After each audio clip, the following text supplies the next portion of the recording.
Let's say you have a collection of email address like this here, which are fictitious by the way. How do you extract the domain name or the email domain name? No, let's make it more challenging. How do you extract a unique email domain name for the purpose of maybe email filtering and organizing, or maybe data analytics and statistics, and or for the purpose of security and fraudulent detection?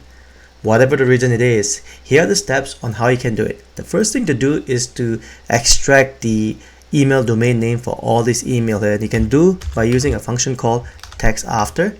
The first argument of TEXTAFTER would be the complete data set of email address.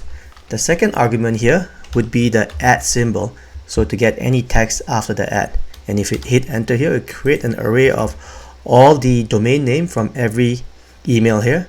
But what we want is a unique, so what we're going to do is surround it, this TEXTAFTER function call by a function called unique, like this. And if you hit enter, you'll only get the unique email domain name address, just like that.